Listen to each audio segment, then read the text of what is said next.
Howdy, y'all. Welcome to the Registered Ranching Podcast, where cows, humor, and a little bit of cowboy wisdom collide. I'm Tucker Brown, sharing stories from the ranch and a TikTok every now and then. We're here to keep the ranch in the family and the family in the ranch. So, let's saddle up. Saddled up for episode number 75. And we brought a good one in for you today for episode 75. So thanks for joining us again on the Registered Ranching Podcast. Last time we talked about the screwworm. We had Dr. Chris Womack back. If you haven't listened to it, go back and listen to that one with everything that's going on in the U.S. And as, well, I'll just introduce our guest right now. He's a new dad. Sounds like he didn't sleep very much last night. I did not. TCU graduate, family, a member of a family ranch, and they do their things quite a bit different, and it's going to be pretty cool to hear about today as far as how they do it different and why they do it different. So please help me welcome Mr. Ben Taggart to the Registered Ranching Podcast. Welcome in, Ben. Thank you, Tucker. Glad to be here. Dude, Fort Worth, well, not Fort Worth, Texas, but what do you consider home base? Grandview, Texas. Grandview. About 30 miles south of Fort Worth, right off 35. Is the home base. Do you still have the place in Fort Worth on 7th? We have a retail location in Fort Worth. Okay. But the home base, the Home ranch base, and headquarters, everything. processing plant, Yeah. finishing ranch, all that is still in Grandview, where we've been since 1999. 99. And Ben and I, we went to TCU together, TCU Ranch Management. 10 years ago now. Dude, okay. You didn't have to say it that way. Yeah. That's crazy. Oh, yeah. No, time flies. Hey, don't have any gray in the beard yet, though. Oh, dude, I got a bunch. You got. But at least on top of my head. Oh, Ben, how? Yeah. Oh, no. Yeah. So, It's the child, isn't it? probably. Us girl dads got to stick together. Yeah. That's what it is. So your business, I'm gonna give a 30,000-foot view. Okay. And I may be wrong, so you can correct me. Go ahead. Your business is pretty unique because there is quite a bit of it that is vertically integrated, from owning cattle, feeding cattle grass, finishing them on grass. You don't do your own processing anymore. You don't do your own Don't do our own harvest anymore, Yes. but you do the processing. Correct. And then you have your retail store where you sell it. Correct. That's a lot of work. It's a lot of work. It's so What's the business called? Burgundy Pasture Meats. Burgundy Pasture Meats. Okay. Yes, sir. So it originally was Burgundy Pasture Beef, started in 1999 Yeah. by my mom and my dad. We, I say we, obviously I was Just a pup. 5 years old at the time.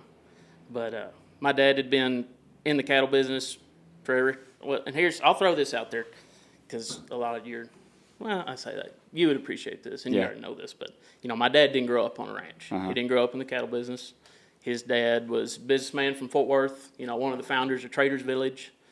And, all my grandpa knew was the inside of an office, meetings, phone calls, go home at night, do it all over again. Mm-hmm. So my dad went to A&M, had a roommate that had a family place in Hyco, and spring, his roommate said, "Hey, you want to come with me back to the ranch? We got to work calves." My dad said, "Yeah, I'll do that." So my dad went to Hyco, help work calves, and caught the bug.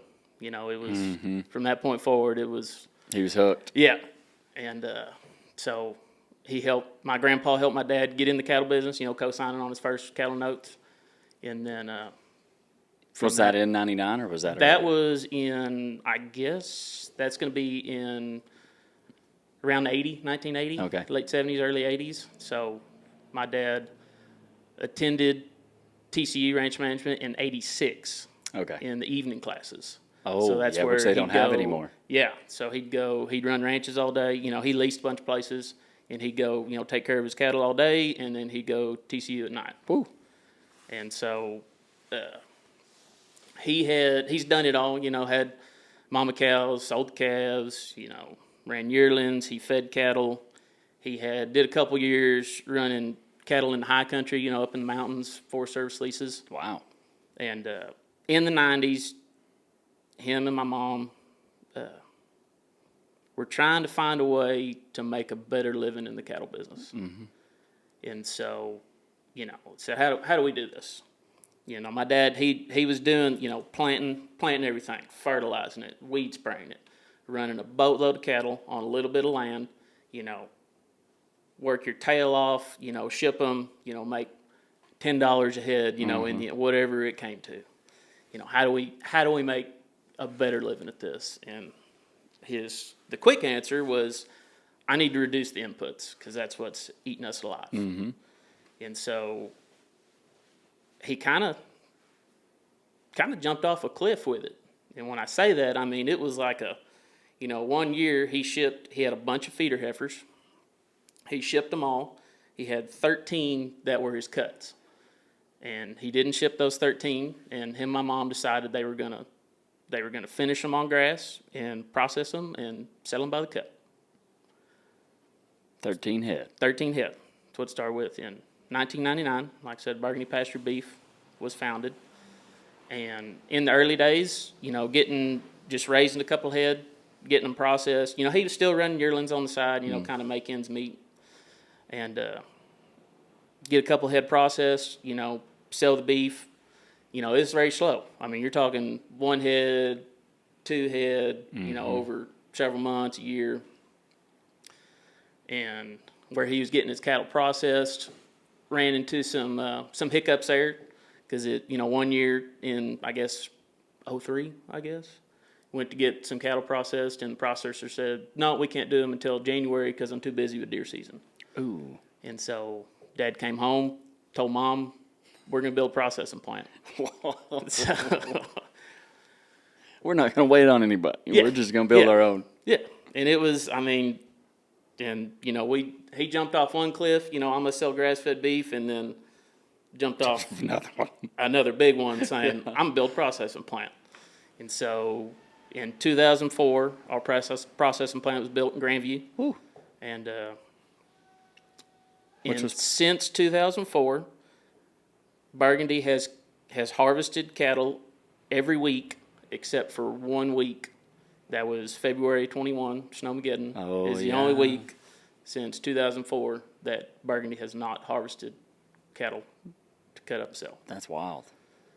And so now we've grown, I'm shipping 13 head a week, and we have small retail location there in Grandview where we do all our processing.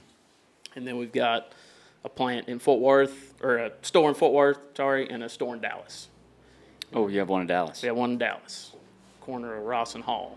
Oh, dang. We built, Fort Worth opened in 2012, the year we graduated high school. Yeah. And then Dallas opened in 2014, 2 years later. And I forgot about the Dallas one. I don't remember dude, about that one. Dallas is the hustler. I bet so. I mean, that's kind of the Fort Worth crowd. does good, and Dallas was kind of a gamble because rent. I mean, rent is a lot in Dallas. I mean, you have the same size store and you could be paying double for rent for what you're paying in Fort Worth, and so Dallas had a little more overhead and new things at the start. It's like, man, we really need to sell some beef here, and but it's took off. I mean, especially since COVID. COVID was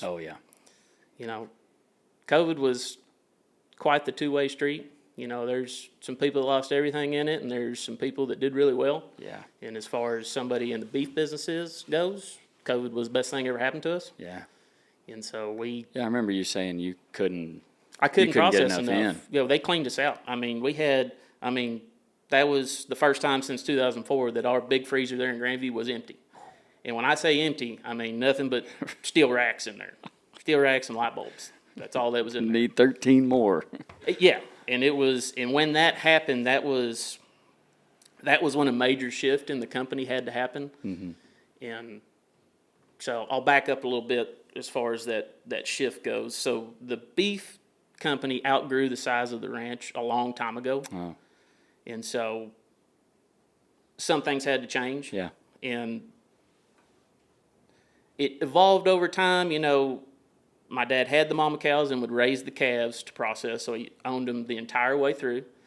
And then it evolved into, selling all the mama cows and buying yearlings that fit the protocol. And we'll go over the protocol here in a little bit. But we talk about that quite a bit whenever you and I are talking about little groups of heifers and Right, stuff. 100%. Oh, yeah, you know what the protocol is. Yeah. Everybody calls me, hey, man, I got some grass-fed cattle I want to sell you. And it's like, well, are they See this, if they this, and pass. this? No, but they're grass-fed.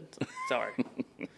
But we'll go over that because, I mean, we're a little difficult, I guess you could say. A lot of people would say we're difficult, people on the commercial side of things.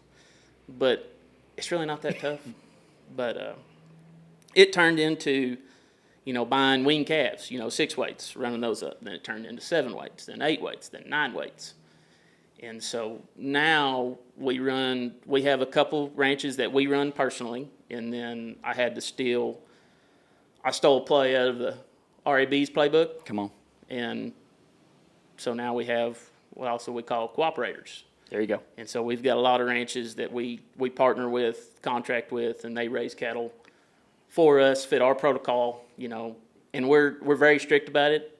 I tell people that when a ranch calls me wanting to sell me cattle and, I'll go visit, we'll talk. It's usually 2 or 3 years before I take the first load of delivery from that ranch for them to get everything in order to meet all our protocol and for it to be what we need it to be. Wow. And so, yeah, like I said, we're now 13 head a week. And, I mean, the ball has rolled downhill quick since COVID. It's snowballed quite a bit. I need to go to 14, 15 head kind of as quick as I can. But there's, in the beef business, there's a few hurdles behind the scene that have to be worked out. You know as good as I do that you can have a train load of ground beef behind you if you're not careful. Yeah. Real quick. Key is you got to sell the whole carcass. Yeah. And I've told you that. You've heard me tell you that. Oh, yeah. Yeah, we talked about that a lot when I started selling those 3 head in 2020. Yeah. Which works out good now because now I have an opposite problem because the hospital buys all of my ground. See, and when you get into a deal like that, hold on to it. Yeah, and I am. Yeah. Sometimes I'm low and I'm like, you wait, I will go. I will get some more. We'll get some more. Right now, prior to COVID, we had a little bit of a ground beef problem. Since COVID, not really. Put it in perspective. Right now I have 2,500 pounds of ground beef in our big freezer in Grandview right now. Woo. I produce 1,800 pounds a week. Gotcha. So, I mean, we roll through it pretty good. Yeah. But then value-added products is always your best friend when it comes to ground beef. Snack sticks, or all beef frankfurter. Which is, I still call it the hot dog. My mom scolds me for that one, but it's still a hot dog in my eyes. Yeah. But the snack sticks seem to be like, I don't know, it seems like they got some momentum behind them. They do. And you've noticed everywhere you go, like this Allsup's here across the street, you can go in there and there's this whole display rack section of these fancy snack sticks you never seen, never heard the name of. Yep. Half of them will say grass-fed. Yeah. And the snack sticks, I guess just because, the consumer loves anything that's easy. But, I mean, we have... Well, I feel like that's been what chicken has had over beef for a while, is the ease of cooking it or the ease of being able to eat it. Because you can just grab it with your hand. Like, there's not much of a beef product that you can just pick up with your hand and dip it in. Especially when it comes to, your chicken nuggets, your chicken tenders. Exactly. Those types of things. Yeah. 100%. Yeah, and now the snack sticks have kind of been the beef. It feels like that's been beef's answer to the ease of eating the product. There's a lot of producers out there, even the big boys, that just put a boatload of inventory into snack sticks. You think is it ground beef that's going into the snack sticks? It is for me. Yeah. What some bottom of the barrel cheap, what goes into a Slim Jim type deal, I have no idea. I don't even want to know. Dude, whenever you read those things, you go buy beef jerky and it's like, it says beef, pork, other products, and you're Got like, 100 different animals in there. Wait a minute. Yeah. What Not the heck's that- going on here? Yeah, not that it's not safe, but it's not a beef jerky. If I want beef, Yeah. I want beef. Uh-huh. I don't want pork, chicken. I don't want any other stuff mixed in there. Exactly. And what percentage of it's beef? Right. They have to tell you that. No, they don't. But I do think it's cool that your family kind of went.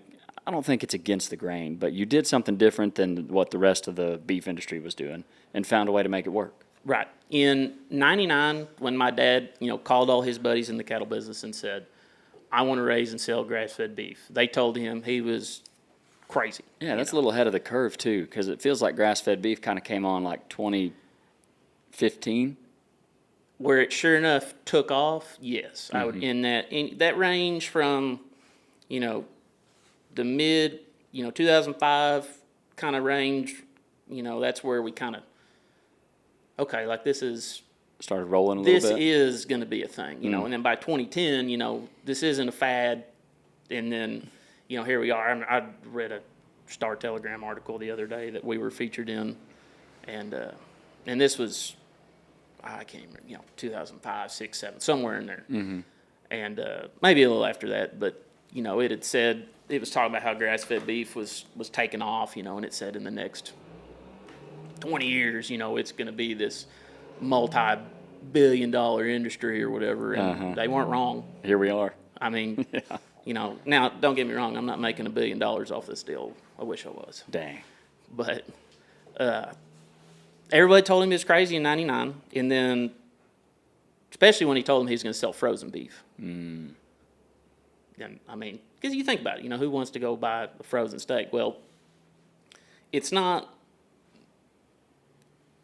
our customers are the people that are after a product that they know more about. And it's just like you selling your beef. Of course. There's the story with it. They know where it comes from. Exactly. And ask how it was raised. And the story sells your product the first time, but if it's not a good product, it's not selling it a second time. Yeah, great point. And so and you know that, I mean, because if it's good beef, they're going to come back. Like I said, your story always gets you the first sale. Yeah. And so when he told them he's going to sell frozen beef, once again, man, you're crazy. And then he told them he's going to build a processing plant. You're real crazy. You're real crazy. Here, okay, well, we've been at it for 5 or 6 years now. Yeah. And so, and it's, once we built the processing plant, well, then, we were able to offer a chilled selection. We deter from saying the word fresh because that implies that there's something wrong with frozen beef. Sure, okay. You walk in the store and like, oh, here's our fresh case, here's our frozen case. Yeah, why I don't want my employees to say fresh case because that implies there's something wrong with frozen. Yeah, great point. I've never thought about that. Nothing wrong with frozen. It's just something you can take home and put in you can cook it that night if you want, leave it on the counter, put it in warm water, whatever you want to do, or not warm water. Excuse me, room temperature water. Unless you're like me and impatient. Yes, I mean, my brother took this food science class, and I remember he came home and I was putting them in warm water. He was like, "Do not do that. Do not do that. We won't see the sunrise if you do that. We'll be all right. We're gonna cook it right after, I promise." So now we can offer, this fresh selection, and we kind of have a rolling deal. We process cattle, goes into our fresh case after a week. We vac seal everything, like most people do now. As they should. Right. They should. People are still putting stuff in butcher paper. I don't know why, but whatever. I guess if somebody wants to save 10 cents a package. Dude, it's so worth it to vac seal. People ask me how long it lasts. We tell the customer a week in the fridge. I personally let it go to 2 weeks. And that's just a little safety barrier. Yeah. Yeah. Some people know, some people, it scares them. But then frozen, vac seal, if your seal doesn't break, I've eaten, not beef, but I've eaten, deer that was like 8, 9 years old, and nothing wrong. As long as that hole, your package didn't get a hole in, didn't get covered in ice, frostbite, lasts forever. Yep. Yeah, may get a little bit of that freezer burn. You can cook that out. Yeah, heat around that. Seasoning takes care of that. But yeah, the freezer burn on a butcher paper happens. Like, I mean, 6 months, 9 months. Yeah. I mean, it's pretty quick. I've had it happen. I've had it happen 5 months before. And then the thing about butcher paper that drives me absolutely nuts is thawing it out. Oh, then it's just nasty. Yeah, I mean, you have to plan ahead and thaw it out, the day before. Yep. Because, if you and I woke up this morning and say, hey, we're going to cook ground beef tonight, and it's frozen in butcher paper, and we need to throw it in the sink in the water, it's nasty. Yeah. It's swimming in that water. Water gets all, it's just, I don't know why people still do it, but.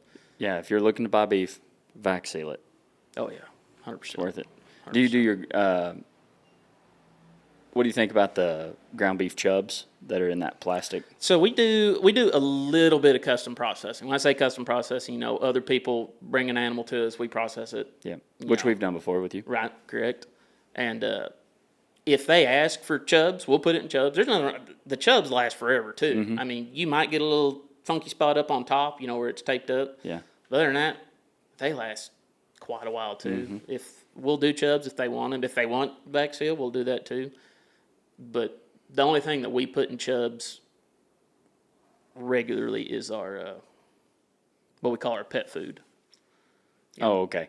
And that's, your That's crazy that you're selling pet food too. Right. Talk about going at it at all angles. well, you have to sell that whole animal. Yeah. And I don't say that lightly when I say you got to sell the whole animal. We've already talked about the ground beef. That's the majority of your carcass. Yeah. Like, I unloaded a load of cattle last night, 10:30, and guy that hauls those for us, he's been driving for us for a long time, and he asked me, he said, "So what do you sell the most of?" And I said, "Well, that's kind of a loaded question because you get the most ground beef off of a carcass, so inherently you're going to sell more ground beef than everything else." And then he corrected me. He said, "Well, never mind. What sells the fastest?" Like, well, fillets and ribeyes, your usual. Yeah. The stuff that everybody sees they see the dollar signs, like, oh, I can sell my steaks and my fillets. This guy wants to buy them all. Yeah. Load them up. Let's put these cattle on the ground, and then it's like, look behind them, it's like, holy cow, we've got a ground beef problem. Yeah.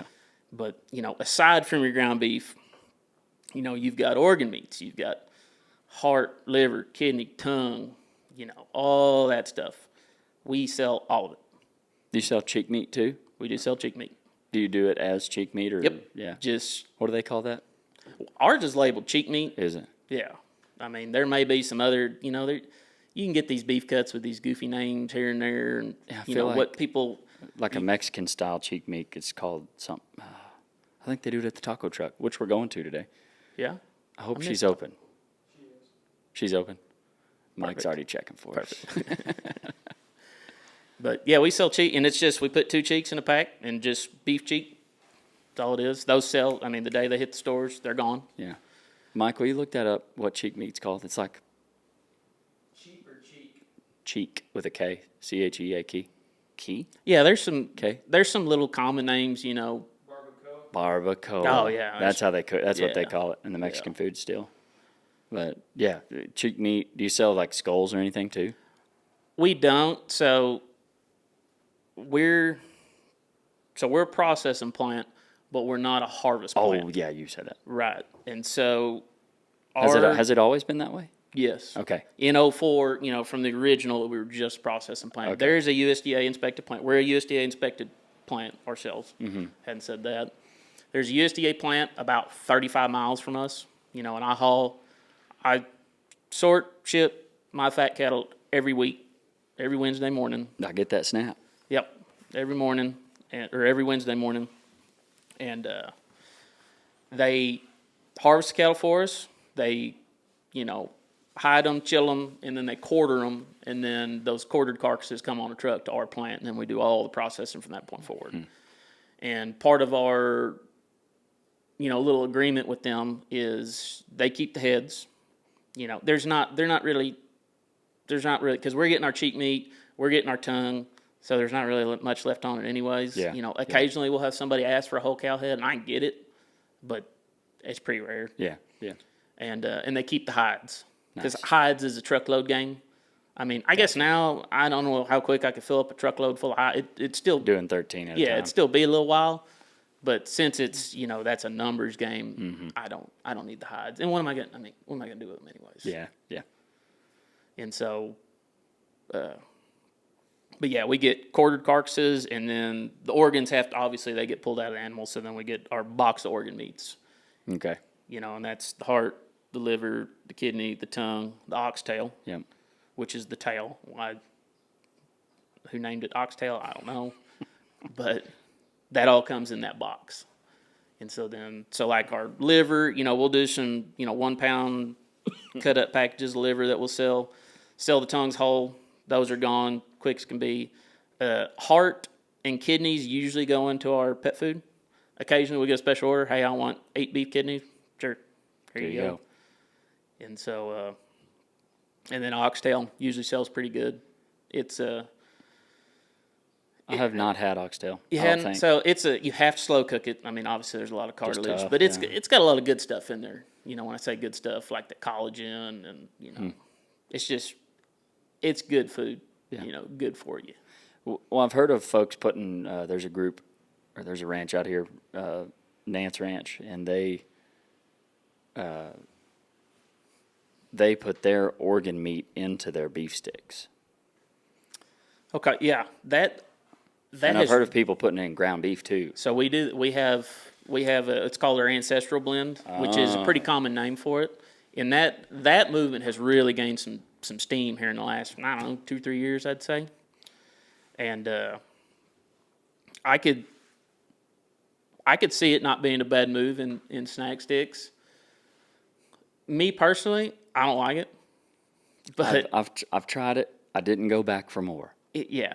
So, and that's what everybody told. Well, just go make tacos or something with it. I made tacos with it, and it tastes like liver. I ate tacos. Yeah. So I did what I was instructed. And I'm good on it. But we sell it. I mean, I think we made, this week we ground 200 pounds of the ancestral blend. You know, that's ground beef, and then we have a certain percentage of liver and a certain percentage of heart that goes in that. Okay. And so, yeah, it's very common now to, they have different names, but like ancestral's kind of it's a very common name for it. Well, this leads me to one of my favorite segments of the podcast. It's called the Ag Gear Hot Seat. Okay. And thanks to Ag Gear, I got a shirt for you. Perfect. Go online, the Ag Gear, pick out your shirts. It's what I've been wearing for the past 4 years. And use discount code Tucker Brown. That's all caps, no space. And you'll get a 20% discount. And you get a 100% discount That's right. with that shirt right there. There we go. Beauty. There you go. Thanks, But sir. because you're not wearing an Ag Gear shirt today, the Ag Gear shirt would keep you cool. But because you're not, that seat might get a little hot, okay? We got some good questions for you. Number one, and you can pass if you want to on them. Okay. And number one, do you like grass-fed or grain-fed better? I like beef. No, okay, good answer. Yeah, So- there's a pass. I always say, when people ask me, typically, not that you asked, but I typically say I am a fan of grain-fed because that's normally the more marbled beef. But if I had a grass-fed that was choice or prime, I know I would like it too. Right. I mean, so there's quite the, the sting, there's, grain-fed people say, oh, grass-fed's nasty. And there's grass-fed people say grain-fed's nasty. I like beef when it's got to be a good steak. Yeah. And so, And you're saying good by like marbled in quality? Or, yes. Okay. Yes, it needs to be a quality steak. Mm-hmm. And I will be the first to admit to you that 95% of the grass-fed beef out there is awful. Because There's 95% of these grass-fed producers that aren't getting them to where they need to be. Because they're just lean? Yes, they're not, because it takes longer and it costs them more money out of their pocket. And I get it, but you've got to get them finished to that point for that to be a good product. Yeah, I think your family would do that better than anybody that I'm familiar with as far as finishing cattle on grass. Right, and there's a lot that goes into it, as far as, it's not just so much buy the cattle, feed them grass, make them fat, sell the beef. We've already talked about your story sells your product once, but if it's not a good product, they're not going to come back a second time. And, people call me all the time. Hey, I want to raise grass-fed beef. Where are you at? I'm in Fort Stockton, Texas. And I will immediately tell them, hey, it ain't going to work. Yeah, sorry, I'm bud. sorry. Unless you want to spend a boatload of money feeding them. And when I say feeding them, I mean, you're going to have to. Like some alfalfa cubes? Alfalfa, yes, something. And that's my next question. Okay. I like good beef. Okay. I was raised eating grass-fed. If my friend calls me and say, hey, bring your own steak night at the house, I'll run up to the plant. If we're low on steaks or empty, I'm not going to take steak and lose that sale. I'll run to the grocery store and pick up a steak. Mm-hmm. I don't mind. I like good beef. Yep. And I also like, It's a good answer. to take it a step further, the whole, I can't stand it when ag tears down ag. Agreed. I mean, and so There's a lot of that. There's a lot of that. There's people like, oh, grass fed. Mm-hmm. Where's your overalls and where's your rubber boots? And it's like, man, I'm just Got your ball cap on. yeah. I'm just out here making a living in a different way you are, but with the same thought process. All right, next question. What does grass-fed mean? To me, or to the majority of the United States. Sure. So we are not certified grass-fed. Okay. And, there may be some people thinking that was quite the curveball to hear right there. Like, what do you mean you're not certified grass-fed? You say you're grass-fed. To be certified grass-fed in the U.S., you can still feed, some soybeans and variations of such, peanuts, peanut hulls, stuff that is not grass. And why, you may ask? A little misleading. You're telling me. Yeah. And why, you may ask? Why can you feed that stuff and Why still can be you feed that considered stuff? grass-fed? Yeah. Because in the early 2000s, when grass-fed really got to rolling and people realized, like, hey, this is more than a fad. Like, this is a long-term thing. Well, the big money got involved. Your big boys, your big packers. Yeah. And then the American Grass-Fed Association, they jumped in and defined it. There was some lobbying going on. Whatever the powers that be, they came up with their regulations to be certified grass-fed in the U.S. And it was you can feed all this stuff. And when that happened originally, my dad was like, "What the heck? That ain't grass." And it was the way, like I said, it was. Because it is tough to do. Mm-hmm. And it was a way for, the big boys to get their finger in the pot. And so we're not certified grass-fed because we disagree with the certification requirements. Gotcha. But what we do, the way we kind of explain it, we're 100% grass-fed from start to finish. Mm-hmm. And so, these mama cows, they have the calves. And yeah, if somebody, if this guy that we're contracting with that has the mama cows, he's caking his cows or whatever, that's fine. No big deal. If that calf walks over there and eats a cube, no big deal. Once they're weaned, we're not, no creep feeding, you're not cubing just the calves. They're on forage only. Whether that's, your native grasses, whether we buy a lot of cattle that get turned out on wheat, after they're weaned. Whether it's farm stuff, you planted ryegrass, wheat, hay grazer, whatever, or you're feeding them alfalfa or, something along those lines to where they're getting what they need. It's still, grass, forage, just no feed. Not a grain. Not a grain. And, that, like I said, from start to finish. And even, we carry our cattle over the winter with alfalfa. Mm-hmm. And, but my alfalfa is it's a protein supplement, not a forage supplement. Gotcha. We manage our pastures in a way that we have a lot of standing forage. I put this protein to them, and they're going to go to eating this standing forage. Just like a lot of guys would with a cube. Exactly. Mm-hmm. It's the same process, just a different product. Yeah. Cost may be a little different. I'm not pouring it to them. 10 to 15 pounds a head a day is what we're budgeting. Mm-hmm. Yeah, and with winter grass losing protein, you got to fill that somehow. Right. Like, how impossible is it to finish cattle in the winter on grass? Well, so that brings up, when I talked about, the guy from Fort Stockton that calls me and wants to raise grass-fed beef, your geographic location has a lot to do with it. Yeah. Now, you can manipulate that some, and when I say manipulate it, it's by farming, more input. So, you've got to look at both sides of the field. But, where we're at in Grandview, we are geographically set up, in our opinion, best case scenario. I can provide something green and nutritious to those cattle 365 days a year. Wow. And that's, through our summer, we're native grasses, Little Blue, Big Blue, Switch. You've been to the ranch. Mm-hmm. You've seen it. We get carried through the summer and the fall on our native grasses, and then we have a lot of winter annuals. Every now and then I'll plant a little more ryegrass, just kind of, help it out a little bit. But we have a lot of ryegrass, a lot of winter grass, there's just, a lot of vetch because we don't do spraying, like broadcast spraying. Like a weed spray of some sort. Right. And so, we have just a lot of good winter annuals that, are helping keeping our cattle good through the winter. And then when you hit that lull, that Christmas to New Year's couple, to February 1 type window where it's just real dead, stuff's not even growing. That's when we may up our alfalfa a little bit, but once again, it's a protein supplement. I've got standing forage for, the fiber needs and whatnot. So we've talked a lot about the process and about the yearlings, but y'all are also one of the best grass farmers, one of the better grass farmers in the area. That's what you got to be, essentially, is a grass farmer. That ranch in Grandview, it's 1,400 acres, and when my dad got on it in 96, 900 of it was under active cultivation.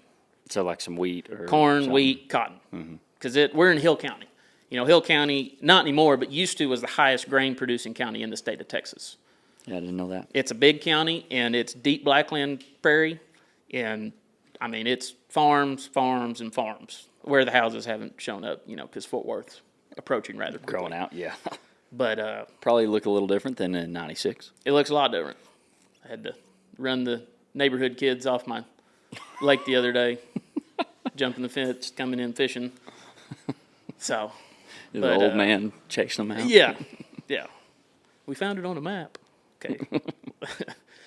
But, sorry, lost my train of thought. But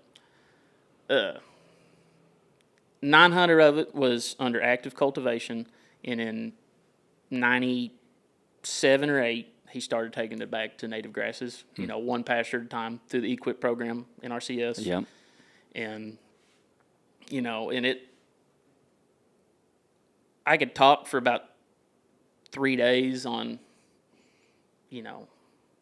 how to manage these pastures, but none of it will ever make sense unless you're out there and I can show it to you. Right. You know how it is.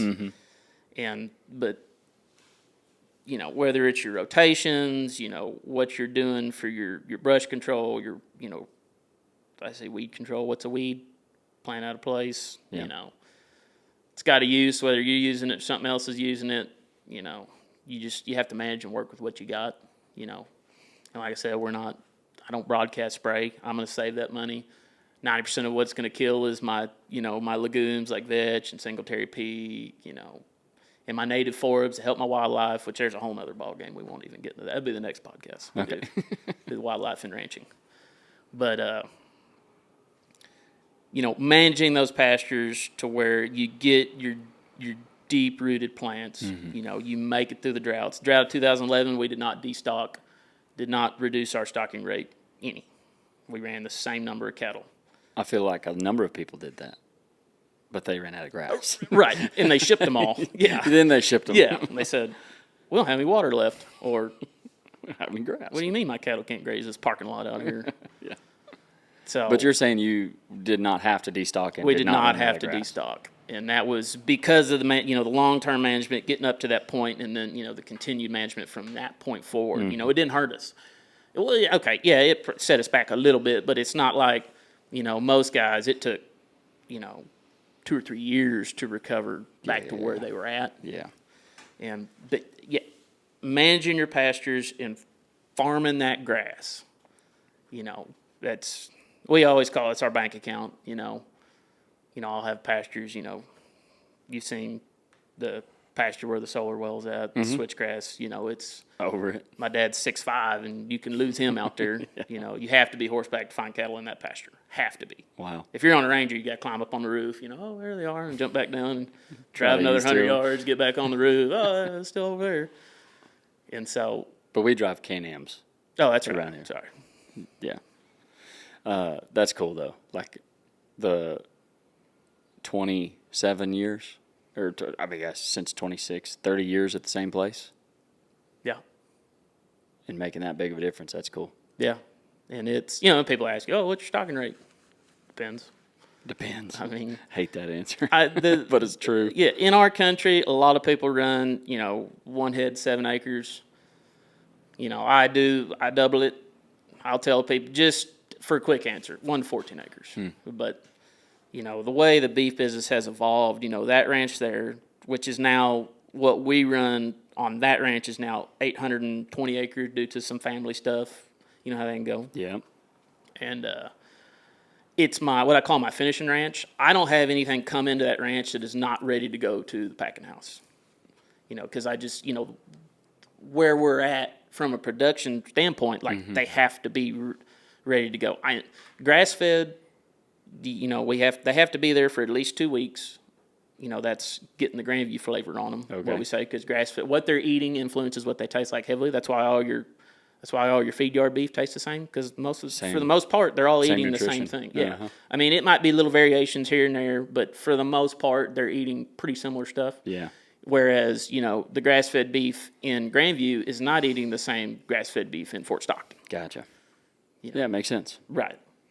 Makes And sense. so- I saw some California place was finishing cattle on carrots and making the beef taste different, which would make sense. Right. Oh yeah. No, I'd be curious to try carrot beef, Yeah, carrot beef. but I don't know. I mean, Well, you're out of the hot seat. You did good. okay. It's brought to you by Ag Gear. Go online. Get a 20% discount. Use code Tucker Brown. That's all caps, capitalized all the way, no space. Tucker Brown all together. Which leads me to one of my favorite segments of the podcast, and it's called the Finolio Boot. I wear Finolio boots. They're out there in the Fort Worth Stockyards, made in Elkona, Texas made, Texas family. I love it. Heck yeah. You can get a discount by using, guess what code? Tucker Brown. Dang, you're good. Discount caps? code Tucker Brown, all caps, no space. You can go into the store there in Fort Worth or buy them online, get that discount. So the Finolio boot, what are you, as far as, I'm going to leave it very broad for you to answer here. Okay. In the beef industry, what are you giving the boot? What would you kick out? Oh, in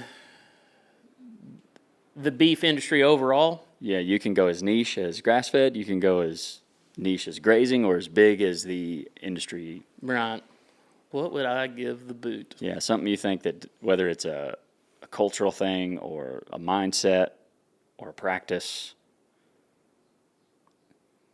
anything like that. I mean, can I circle back to, ag supporting ag? Yeah. All the way around? Yeah. I mean, yeah, if I You could just give, get rid of ag, hating on ag. yeah, because I mean, we're all in the same game, whether, you're playing on this side of the ball or that side of the ball, whether you're a quarterback or running back. Mm-hmm. I mean, the end goal is the same. Yeah. It's to make a living, support my family, be happy, and do what I love to do. Mm-hmm. Without, Joe Blow back here raising cattle saying, "Hey, that's wrong." Yeah. Just because it's different. Why is that wrong, Joe? Because that's not the way we do it. Why don't we do it this way, Joe? Because Granddaddy didn't do it that way. Right.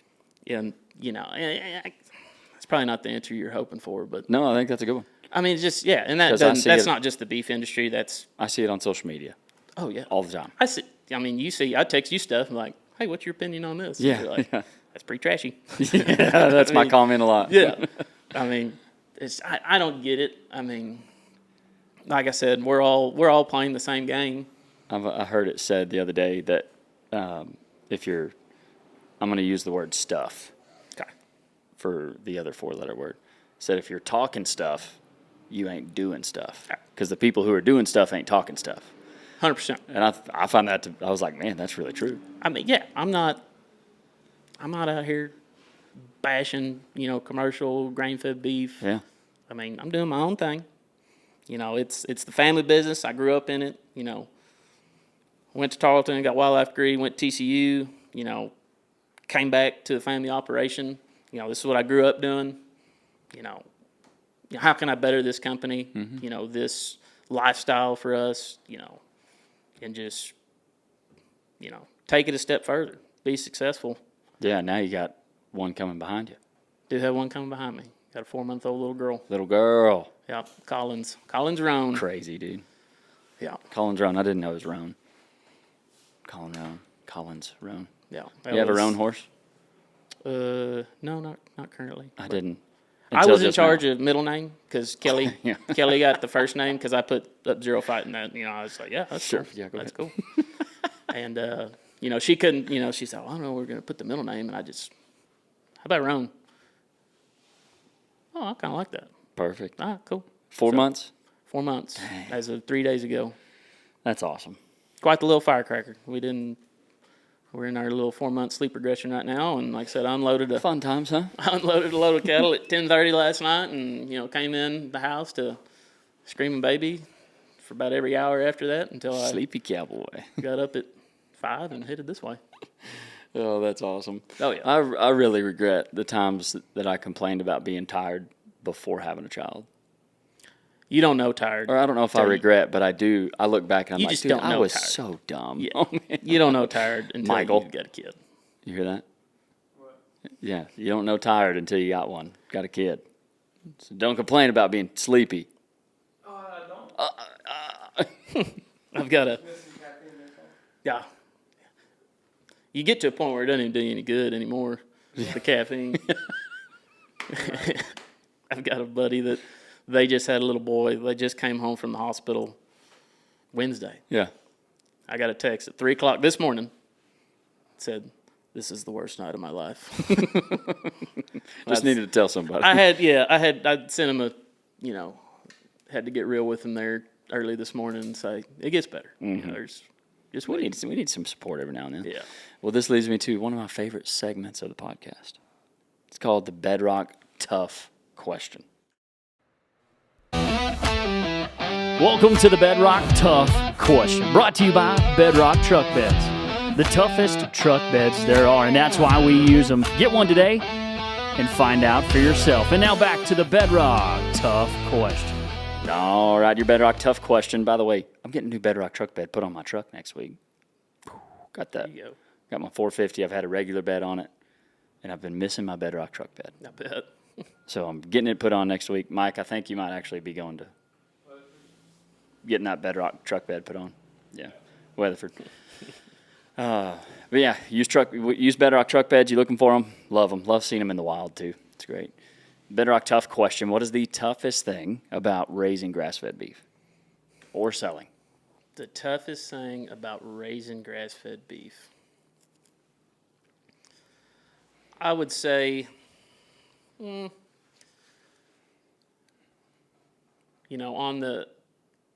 the growing side of things, where you're producing these cattle,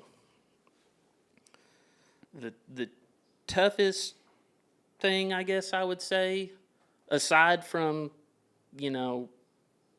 the things you can't control, Mother Nature, rainfall, you can't control it. Yeah. You have to manage, your next drought starts when your last rain ended, and if you're not, you have to have a game plan, 24/7. But aside from that stuff, I would say that the toughest part is just,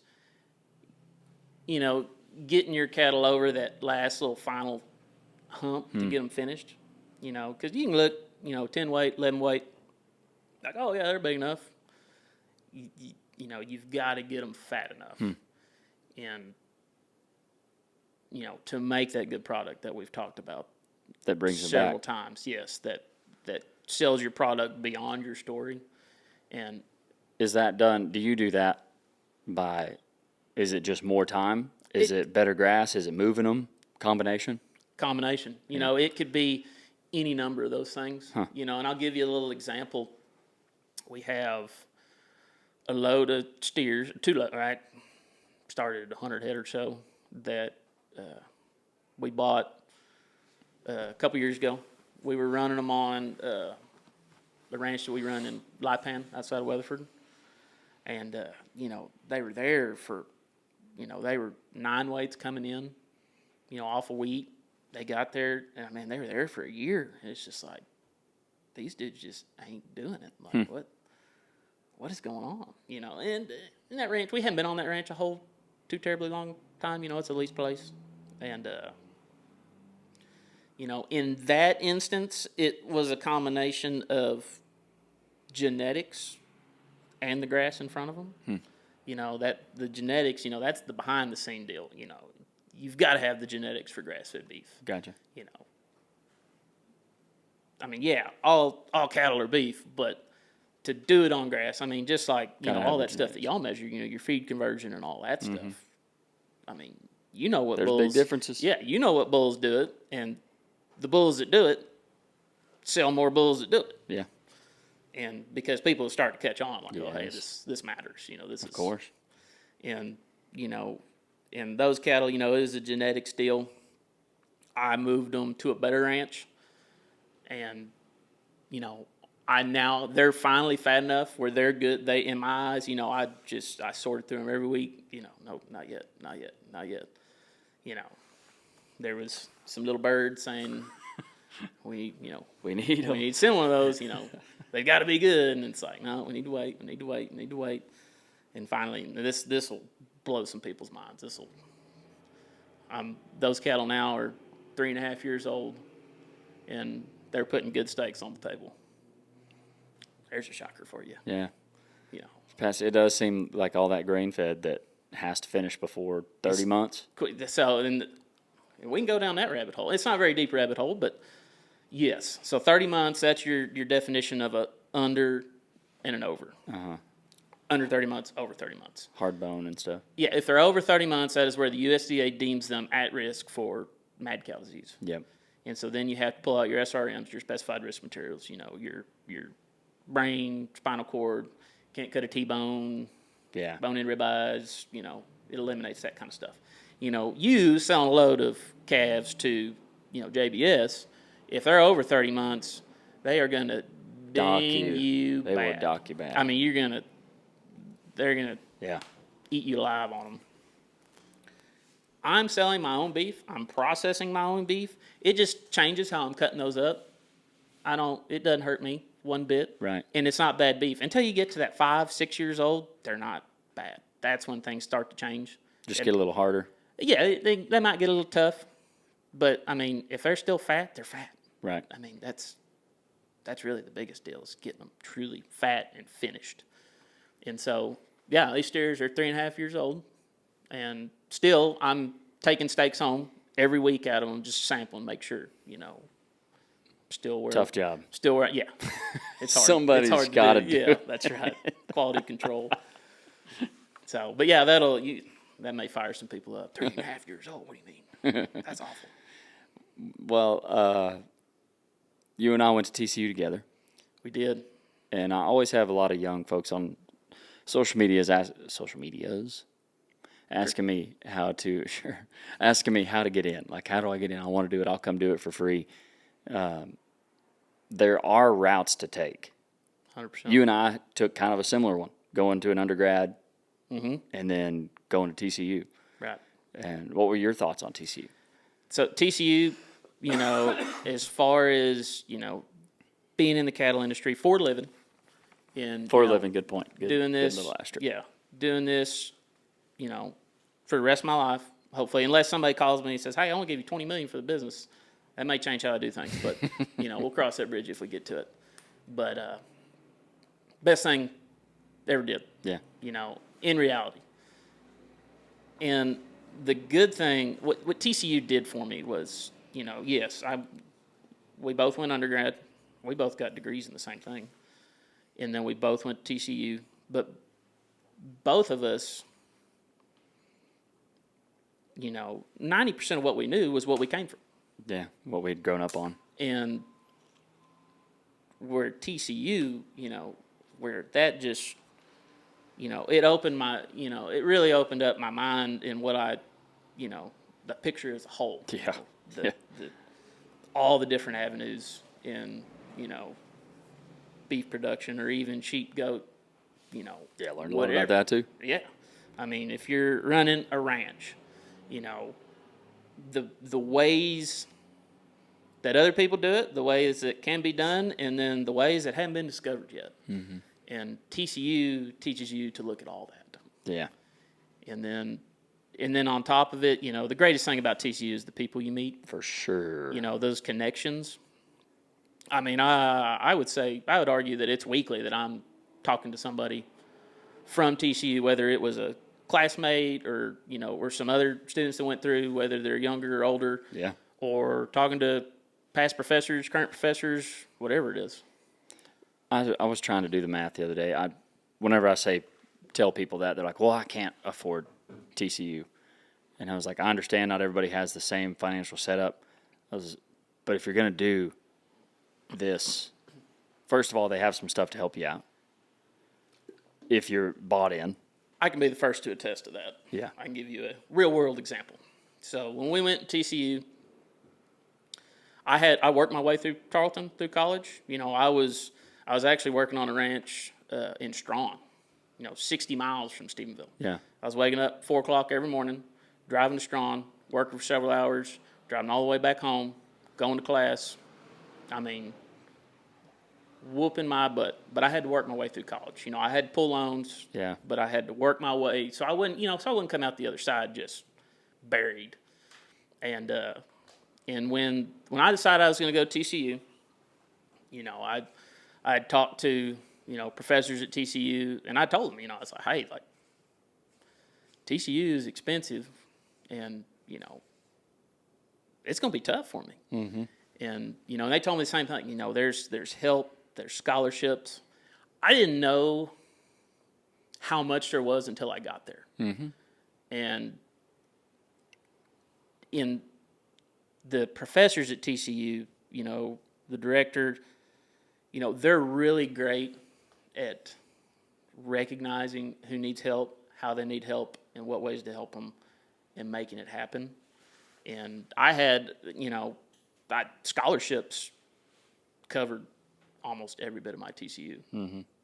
I mean, I had to do some work to get those scholarships, but it was presented to me. It's like, hey, here's this scholarship, go get it. Yeah. I said, all right.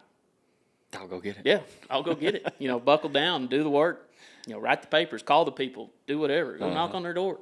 I mean, there's a boatload, Yes. and there's a lot of support from TCU grads on the backside that makes all that a reality Makes it and a happen. possibility. Alumni association and such. Yeah. 100%. Yeah. And then you look at the long-term impact. I like to say I got my money back in the first year. I didn't necessarily, but very similar story.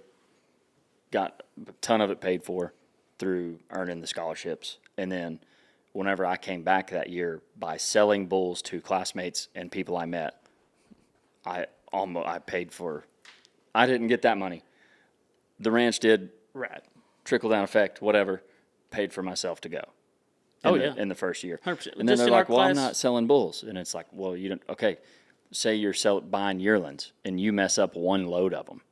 That's going to cost you more than what TCU would have cost you. Oh, yeah, 100%. Especially now. Especially now. We're paying $3, $4, $5 a pound for these things. What was it? This is going to make us sound old. It was 10 years ago, but it was. I remember the market being around $1.50. When we were at TCU, nothing made money. Right. Nothing. No. We ran every budget possibility. I mean, shout out Russell Carroll. His ranch has made money off growing watermelons in the plans. Yeah. Talk about doing everything. Yeah. I mean, TCU. That's what TCU teaches you. Makes you think about hey, it. I can't make money in the cattle. We're going to do this until we can't make money in cattle. Yep. I mean, that's the perks. And then it also gets you out of the rut of just doing exactly what everybody else does. 100%. And finding those avenues to add some value. Like, I bet there are some guys who sell their heifers to you for more than they sell their steers for. Oh, yeah. And who else is selling their heifers for more than their steers? Everybody's taking a 15-cent dock. In a normal market, yes. In a normal Right market. now- In a normal market. Right People are now, starting to buy things- heifers. Yeah. We're in such a goofy spot right now. Right. Typically, people are taking the dock. Yes. And when somebody calls me wanting to sell me cattle, I say, okay, price them. And they price them. They should know what they need to make. Mm-hmm. If they're good producers, they know what they need to make. Yeah. And they know what their extra work, for the cattle, for fitting our protocol, they know what those are worth on top, and they price them. And if I can pay it, deal. It's a done deal. I'll buy them. If I need to do a little negotiating, I will, but it's usually very minor. But, you know, yeah, we pay Pay some premium. across the board Yeah. on everything. Right. Essentially, you know, because it takes more time, takes a little more work, fewer inputs. But, yeah. Yeah, we talk about that a lot on the feed efficiency of what is the algorithm of profit. And that's your inputs minus, or your profit minus expenses. Right. For a long time, we've talked about the money we've made. Rarely have we talked about the money we spent to get there. Exactly. And there's a lot of people that don't even look at that. I mean, right. TCU teaches you to look at that. Yeah, they have everything. Look at everything. Every single thing. And if I love ranching, but if we don't treat it like a business, we won't get to ranch very long. 100%. And I get on a soapbox sometimes of like ranchers feeling sorry for themselves. And I know we've been through tough years. Like I've been a part of the family. I remember the drought of '01 and when the cow that stole Christmas changed the market. Like I know we all go through that. But if you're complaining about cattle prices right now and not being able to make it, dude. You've got something else you need to be looking at. And I'm probably going to fire some people up about that. But Well, yeah. Good. if you're not making money with the highest prices we've ever made, but fertilizer's higher, but gas is higher, I do understand. But you what better do be making it right. Right. What are you selling your calves for now versus 5 years ago? Yeah. 10 years ago. Yeah, you better be making it. 10 years ago. 10 years ago, 2016. $1.50 a pound. I remember James, Louisiana. Louisiana? Why can't I Brain think? fart. Sorry, James. Sorry, James. I remember him selling his Brahman influenced cattle for like 98 cents Pennies a pound. on the dollar. Dude, isn't that Quite crazy? literally. We're not that old to say that. Well, Now it's nuts. And see that's an interesting point, you know, that I can get into a little bit, you know, on what these cattle are bringing. You know, it's the hardest for me that it's ever been right now. To buy 'em. Because I'm a buyer. Yeah. And so, you know, I negotiate and I pay what I can pay. And yes, these people, you know, I would like to think they're making more money selling their cattle than me. Surely they're not, you know, doing charity. But, you know, it's the toughest for me right now than it's ever been. But beef is still moving.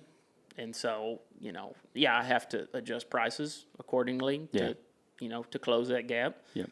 But it is what it is. I mean, do I hate paying, you know, $3 a pound, whatever, you know, it. Yeah. For a 9-weight or Yeah, whatever. I'd have to look that load that got off the truck last night. I hadn't looked at the email to see what those cost, but Yeah. it'd be high. It's gonna be high. Yeah, I used to be able to buy quite a few open heifers and stuff around here. We used to buy a lot of open heifers, and now you can't. It is tough. Can't man. touch 'em. It is. At least, you know, doing for What you're doing. beef purposes, and especially now, you know, if you need to take them for a little longer, you know, it's tough. And now I have to ask this because it is what is going on in the world. Are you worried about screwworm and impacting your deal or not? I'm not. So I mean, it won't affect your beef because it's not going to be in the finished right, it won't product. make it through the kill plant. No, it's not. I mean, if you ship an animal to the kill plant with screwworm in it, you know, they're going to document it. Yeah, APHIS, you know, THC, they're going to show up at your house. It is what it is. You might get quarantined, but you know, a kill plant, USDA inspector, all they're going to do is cut around it and Then it's gone. send that beef on down the road because the rest of the carcass is perfectly fine. There's Yes. nothing, you know, and that's just trim off just to be safe. That's why we have the highest quality beef and the safest beef in the world. Correct. And so, you know, nothing's going to hurt you. But, you know, in reality, what producer out there wants to send an animal to the plant with screwworm? Right. They're going to do what they need to do on their end Yeah. to prevent that, you know, from even making it there. Yeah, it's even, you know, am I ever going to have to deal with screwworms where we're at? Probably, but I'm not worried. I mean, and I'm prepared to alter my program, you know, to where, you know, like I said, we got other ranches that we cooperate with that raise cattle for us. I'm going to keep those cattle far away.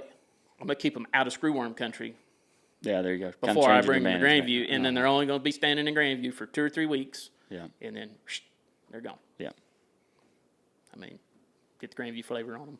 The Grandview flavor. Yeah. Well, Tastes like zebras. you would have an interesting go zebras. You have an interesting deal because we would be treating screwworm basically on calves Right. and bulls in a feed in a development yard, Right. and you would be working on 1,200-pound animals. Big boy. Yeah, my average harvest weight right now floats anywhere from 1230 to 1280, 13. And yeah, I'd be dealing with some big boys, but those big cattle are pretty bulletproof for the most part. Yeah, I mean, like where are they getting wounds at? yeah, I mean, yeah, it happens. I mean, as good course. as I do, it can happen in the pens, yada yada. But I may get judged a little bit for this one, but when I ship my cattle every week, that's my doctor in day. Now, when I say doctor, I'm not talking, I got one coughing his head off, can't walk, that's not, I mean, if especially now, if I've got got something that's going to concern me with screwworm, we're getting on the trailer. We're gone. Yeah. I'm going to get ahead of that. And I mean, I don't foresee it being a problem in Grandview. Now, our other ranches that we run personally, that we have, we've got some mama cows, and is it going to be more work there? Yeah, 100%. But Probably so. I'm going to cross that bridge when I get to it. Mm-hmm. I mean, yeah, we've got a lot more tools in our pocket now, so I'm not really worried about it. I think, yeah, it may cause a little extra work here and there, but we'll get ahead of this. I was you got to pull up to my house right whenever I was going on a Zoom call with Newsmax, Yeah. going live. Yeah. I was a little scared Yeah. to death, and my phone's been blowing up. Keeps popping up. Oh, up yeah, here. no, I believe it. But people are worried about it, and They are, and the media blows everything out of Yeah. proportion. It is what it is. I mean, it's a scary thing. We've never really dealt with it. no, our parents really haven't. No, like right there, there was some tail end cases or whatever, that our dads probably heard about, knew about. Probably like right now, like we have 12 or Yeah, something exactly. cases in Texas. And yeah, people are scared. Yeah. I mean, it's in the back of my mind, but I'm not. Same. I'm not losing sleep right now. Same. Well, you are. Yes, I am losing sleep, but that's Just not over because of a screwworm. newborn. But I mean, this won't sink the ship. Yeah, I mean, won't sink the ship. it won't. Yeah, we've got it out of here before, Yeah, and that was in the 60s. yeah. With Way less yeah, help. that like I said earlier, that was, that was in the days. Oh, we got screwworm. Let's pour gasoline in that hole. That'll deal with them, or whatever. Yeah. Or that purple paste that everybody. Oh yeah, talks the about. the salve, the sludge, or whatever. Oh yeah, Yeah. my dad talks about that stuff. I hear him talk about it. Well, this leads me to one of my favorite segments. I've got a lot of favorite segments. Oh, yeah. Of the pod, and it's called the Ben Tag Pod, because now you get to ask a question. Oh, You get to host the show, perfect. and it's the Ben Taggart podcast right now. Welcome so go to ahead. the Ben Taggart podcast. So, Tucker. Thank you for letting me come here, by the way. Yes. Yeah. Having a lot of fun. So, I always hear you say, and not just you, the Brown family as a whole, the RAB, the whole family, not just the Browns, the whole family. Okay. Y'all live and strive for keeping the ranch in the family and the family in the ranch. You've done your research. I want to ask you, tips, tricks, do's and don'ts of keeping the family in the ranch. And, because I know as good as the next person that working with family can be tough sometimes. Yeah. It can lead to some bumps that are pretty difficult to deal with. Yes. Especially when you have differences of opinions, and it's just just some insight on that. How everybody how you've made it work, but just like what are those some kind of little shining bit of advice. stars? Like Sure. That's a good question. Because, you coming from a family ranch, you know it's some of those family wrinkles business. and bumps. It's me, and, my mom, my dad. I now have a sister that's recently stepped back into the family business, and so Nice. there's 4 of the 5 involved in the company right now. Yeah. And we're all in the same. When we're in the office, we're all in there together right now. wow. Yeah, that's a challenge. Could be. Can be. Right. Probably is sometimes. The family deal, what's worked best for us, similar to like you talked about your drought plan. You're having that plan 24/7. You're thinking about it after your last rain. We are that way with the succession planning in talking about it before. Most people wait until grandpa dies and they assume how it's going to go. They get together, they fight, they sue, they lose the ranch, they lose the family. They get to that bridge and it's already on fire. Yes. And my grandparents did a really cool deal where they were passing down shares of the ranch to their 4 kids, my dad and his 3 siblings. They were passing down shares that were considered gifts. There was low enough value to not get taxed. Right. But they did that over 20 years, 30 years, so the ranch was being slowly passed down.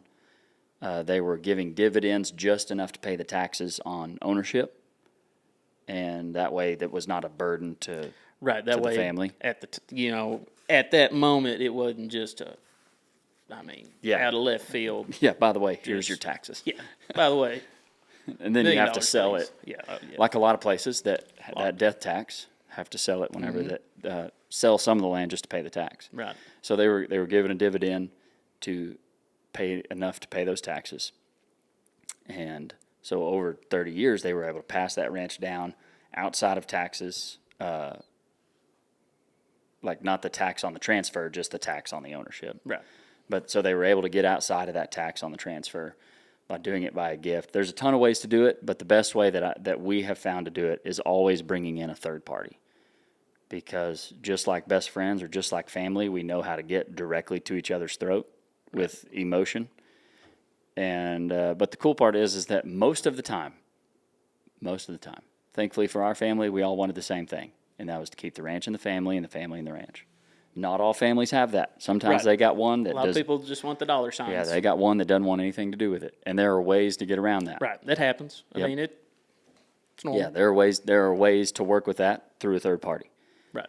Also think those decisions are those conversations are also started best off of the ranch or out of the headquarters, whether that's on a family trip to a bull sale or a family trip to a vacation, and asking and it's weird because it's a weird question. What are we going to do when you die?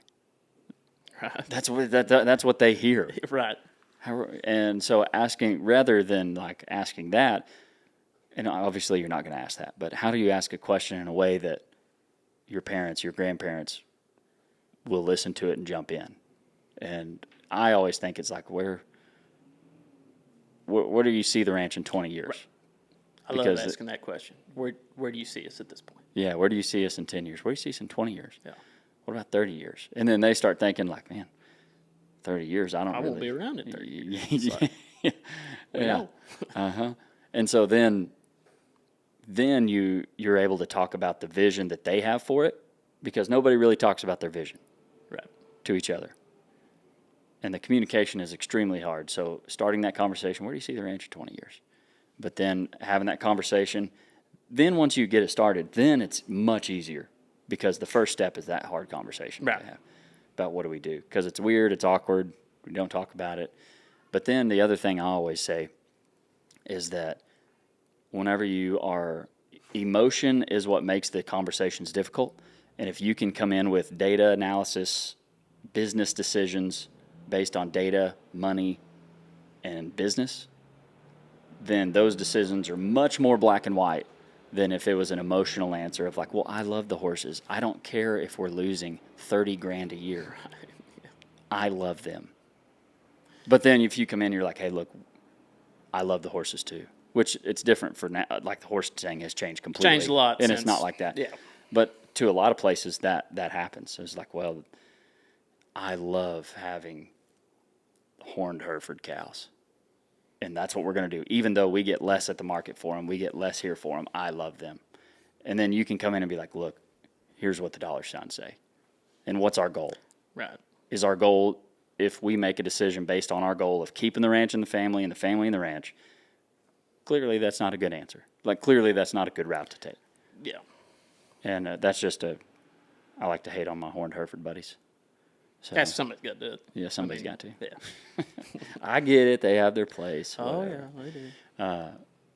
But whenever you come into it with the dollar signs, it's like, hey, Well, you if have we- a reason for where you're coming from. It makes more Exactly. sense. It's, because then it's less straight to your throat. I know you hate them. yeah, it's not an attack. It's a, It's not an attack. It's just like, hey, here's the data. Here's what this says. And you and I both want to keep the ranch. This will help us keep the ranch. yeah.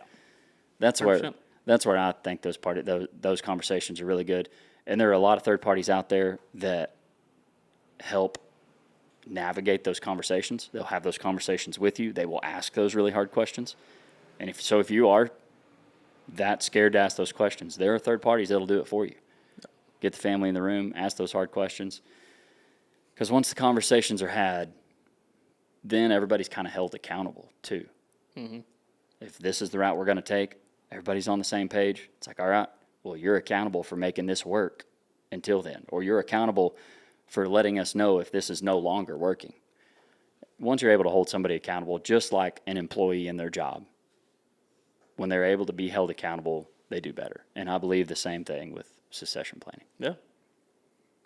Were you looking for something else? No. It's got to work on business. Oh, yeah. It's got to make sense. I mean, Got to. for everyone involved. Unless you are a millionaire and just want to lose some money, need a tax write-off. I wish. That'd be nice. There's a number of those around. Oh, yeah. Especially now. But if you think it can't happen to you, you don't have to look very far to see it happen to your buddies or your family's friends. Oh, yeah. And you don't, I mean, it's the stuff you don't see coming. Uh-huh. Just really wreaks havoc on things. Yes. Especially when it starts losing money. Like Right. if everybody's in, the drought comes, or 2017 comes and cattle aren't making money, then people are like, oh, we got to get out of this. Right. Got to be in it for the long game. Mm-hmm. Mike and I talk about the long game a lot on making things work and what the plan is and how do we get there. Right. Big fans of the long game. Is that the end of the Ben Tag pod? One more question. Okay. Similar to that. Yeah. As far as working with family members, you know, any insight into, you know, Making it work better. yeah, you know, avoiding the inevitable, you know, you're going to fight. have bumps and bruises and hiccups here and there working with family. I mean, it's natural, but I mean, how do y'all work through disagreements as a family, the immediate family, you know? I mean, I said that's a pretty Yeah. loaded question when I say the immediate family because there's many avenues of the, the Yeah. RAB overall. Yeah.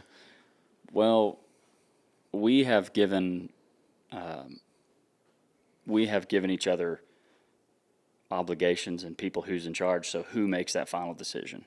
So if there is a disagreement, there's always somebody, like we already said, that hey, Right. the buck stops with Ben. And even though you and your sister are disagreeing, buck stops with you, and it's your decision. You can talk about it, but it's your decision. Right. Okay. And that's how we do it. So my brother, he's in charge of the horse program. Makes sense. I'm a little more in charge of the cattle program. By no means am I the manager of it anymore because I get to do a little more of this. We've changed Right. things around to let me do more of this. But I'm on the cattle side. He's on the horse side. So when it comes to cattle and we're working them or gathering them and we have a disagreement, Yeah, he may have some input, and you'll listen, but ultimately, you know, the the responsible person that Yes. was initially decided upon. yes, You know, that responsibility laid on me, so it is my responsibility. Which doesn't stop the fight. oh yeah, yeah, but Because you the know, fight y'all still, can, the y'all fight can still argue about happens. it later. But Exactly. But it also holds people accountable because then if nobody's in charge, I always heard it said, like, if you get one person to feed your dog, the dog gets fed. But if you have 7 people in charge of feeding your dog doesn't get fed. your dog doesn't get fed because somebody else is going to do it. Too many cheese, Yeah, not enough too- Indians type deal. And we think that's the same in ranching. So we have one person in charge of our trailers. We have one person in charge of our Can-Ams. We have one person in charge of our bulls. And they may call help and get other people to help them Right. or do it for them, but they are in charge of making sure it happens. So if we have a trailer breakdown, we go, Yeah, you can't. It's not. You know, you're not pointing the finger at everybody and Yeah. mad at everybody. It's Yep. you know, hey, this is your responsibility, Yep. This is your responsibility. Why isn't it greased? Why Right. do the trailer lights not work?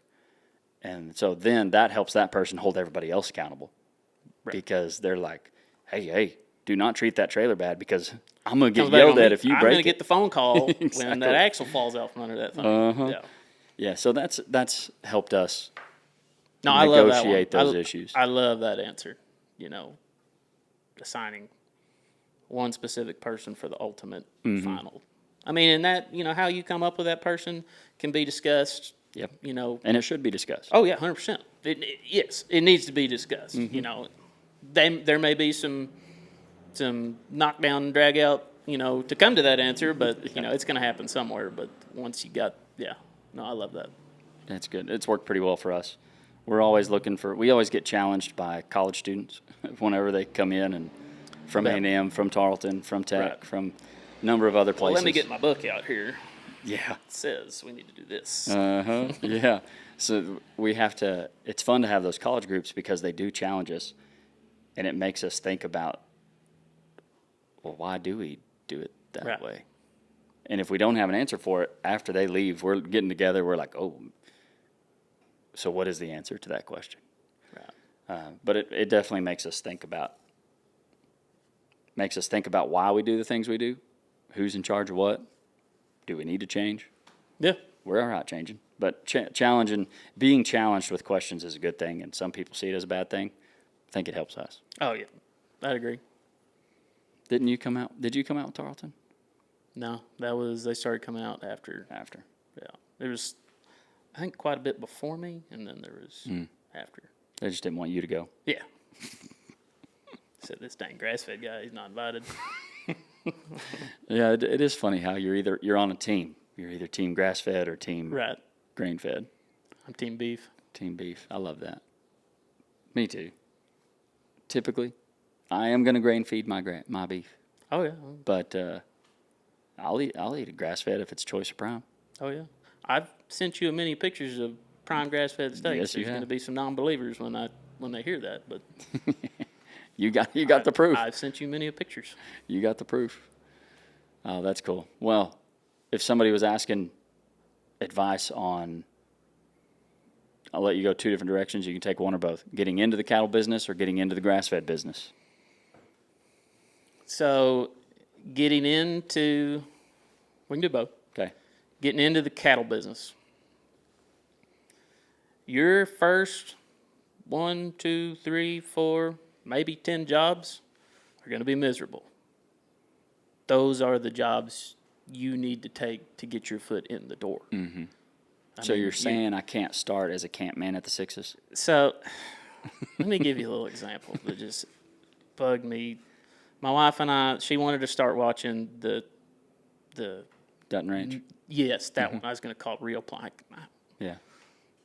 I haven't watched we it yet. judge these shows as I get we asked watch a lot, them. of course. Yeah. Just like a doctor would do with Grey's Anatomy. 100%. And Rip or whatever, he's now working he's now going to manage that other ranch. And now, granted, he has, the experience, whatever, for what that's worth. But, he signs on at $11,000 a month, right off the bat, And I'm like, I turn to my wife and I'm like, great. Now there's going to be people who watch this show that think these ranch managers are turning out Getting $132,000 a year. Turn down the free house. We don't need that. This, Now I'm going to have to watch it so I know what you're you talking got to go watch that. She offers 8, a house and a truck, and he says, I don't need the house, but make it 11. And she doesn't even bat an eye. Okay. Now, granted, yeah, it's TV, Yeah. but still, it just says, oh, well. Yeah, of course. So, but it, and I have people, call me, message me, hey, you know anybody that's hiring, I want to get in, and it's, you're going to have to take something you don't really like. I mean, it is what it is, but it's just, you got to suck it up and you got to learn, and you meet the people. Yeah. Now, if you do the schooling first, go get a degree, do whatever, but if you go to TCU or Texas Tech, or you go down to A&M Kingsville, whatever, in, the ranch management schools. Yep. If you do the schools, you're already going to be a major leg up. Yeah. Of course. You know, and you're going to meet those people, and those are the people, you know, that you can get Get you jobs the with. jobs. But even if you don't do that, you know, you went to Tarleton and you got a degree in whatever, you know, just basic animal science or, you know, just cold call people, you know, I don't care what I do, when I do it, get a job, get the experience, get the phone number, you know, for your next job opportunity to call. Say, how does this person work? You know, will they be a good hire? You know, Agreed.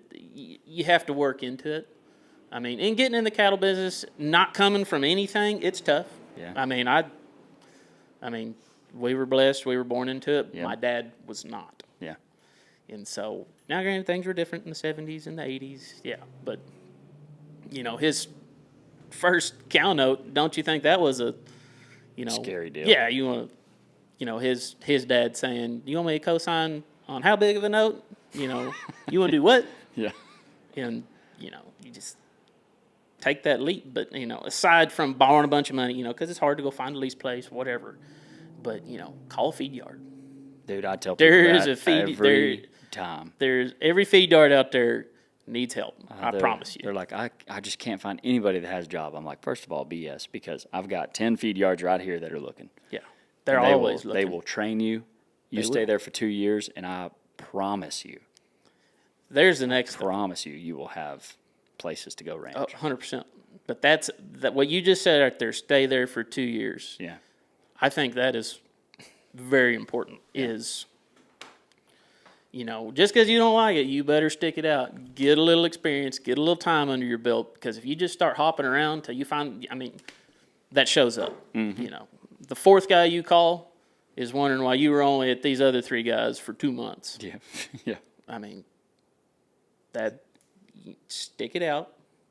I mean, it may not be what you want to do in the end, but you got to get the experience, and you just And gotta hunker down. you're also competing against other people who are doing that. 100%. You got to make yourself stand out. You're the only one that can do that. Yeah, you're competing against guys who are willing to go to the feed yard Yeah, exactly.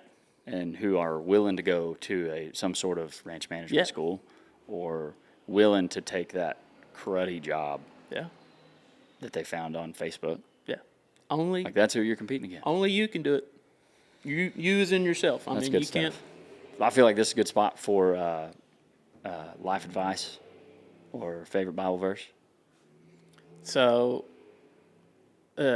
favorite quote, I already said it once Yeah, in you this did say it, yeah. podcast, is this won't sink the ship. You know, and we're, I guess, overall, in all, this could be a conversation for another time, but we're also in the chicken business, pastured Yes. poultry, you know, across. Yeah, that's why you changed from beef to meats. Correct. Okay. And so, you know, across all of our companies, you know, we have close to 40 employees now. And, you know, and that's what I deal with every day. It's phone calls. You know, hey, this is broken. Hey, this is wrong. What are we going to do about this? You know. And I like it when somebody comes to me with their solutions instead of just the problems, but, you know, we can't, Sure. every employee can't be, you know, the greatest thing ever, but we can work them towards that. We can help them. Yeah. But, you know, we come up with a solution, and then, you know, even if they're still worried about it, you know, this won't sink the ship. We will make it through this. You know, in the next quote, you know, that I said before we got this started was, my favorite problems are solvable problems. Yeah. We're going to solve it. We're going to find a way. And even if it's, you know, even if we got to take a major change, you know, we're going to solve it. That reminds me of, I don't know if you've seen Farmer Froberg on social media. He's down in Bits Gulf and pieces. Coast area. Don't go to quizzing me. Yeah, no, but I liked what he says. Dude's a genius when it comes to business. But he's like, everything we do, every problem we have, we look for a profitable solution. And that's what your deal kind of reminded me of. And that's why whenever they had trouble getting labor to pick their strawberries, they changed it to where they charged people to come pick their own strawberries. Dude, that's the way to do it now. There's people in Grandview planting strawberry fields for people come and pick it themselves. Come and self-pick. Yeah. That's crazy. And that's what my wife, her dad is he's a farmer in South Texas. And he used to grow a bunch of vegetables. He doesn't really anymore. He's kind of getting a little tired of it, just doing more, corn, wheat. But he plants sweet corn every year just to give away to friends and family. Wow. And I told him we were down there a couple weeks ago. I was out in the field picking sweet corn. I sent you a Snapchat of that. Yeah. And because we always bring a bunch home, give it to a bunch of friends. I said, Mark, why don't you sell, tickets for people to come out here and pick their own sweet corn? Mm-hmm. I don't want to jag with that. And I'm like, it's the future. It's opportunity, profitable solution. Yeah. And he plants 5 or 10 acres of it, which, doesn't sound like a lot. But when you're talking about pulling 2 ears of corn off of one corn stalk and 10 acres, that's a lot of corn. That's a lot of corn. That's a lot of work. No, that's good stuff. I like those quotes. My wife and I Michael and I have started going to this, would you call it a Bible study? Accountability group. Accountability. It's like a Christian accountability group. So it's been pretty cool because there's like 8 of us that talk out problems and praying for each other. Yeah. And it's been really unique, different than any other Bible study, I guess I could say, we go to, which has been really cool. So if you're in Throckmorton and you're looking for that, come on.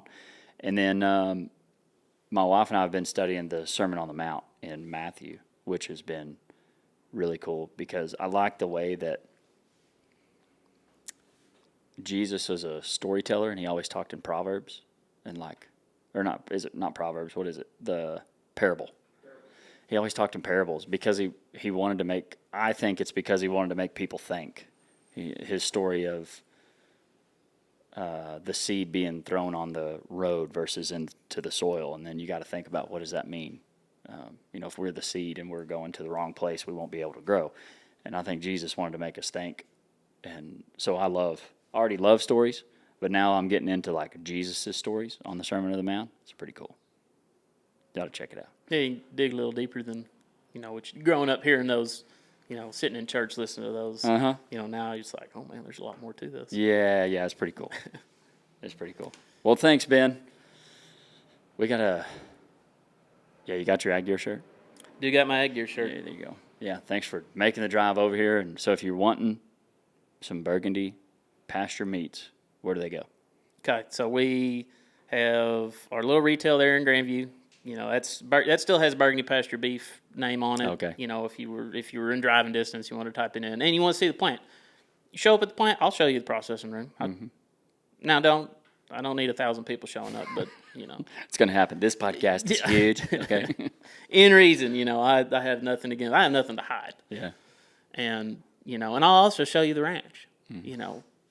People. Yeah, y'all do some tourist stuff. Yeah, we do some.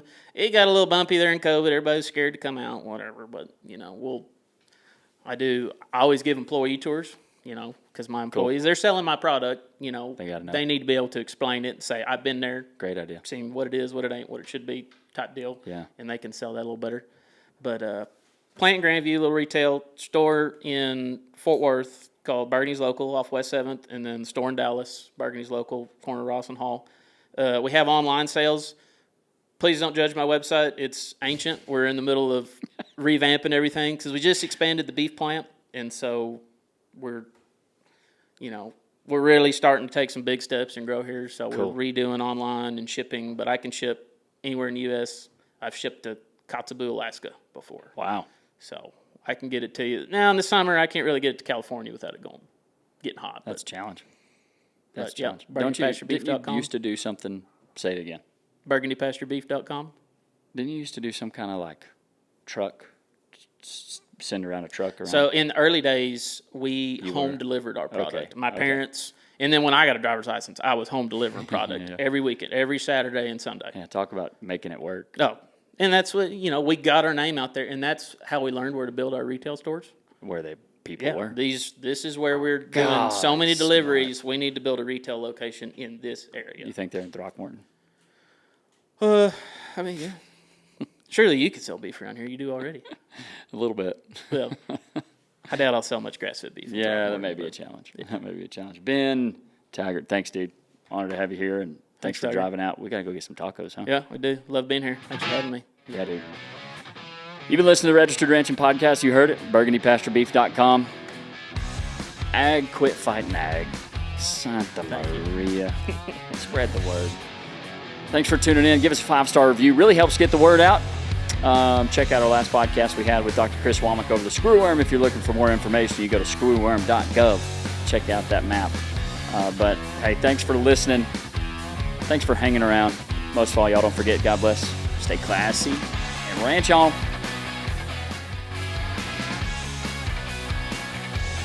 I'm for some OC. I think she's got barbacoa over there.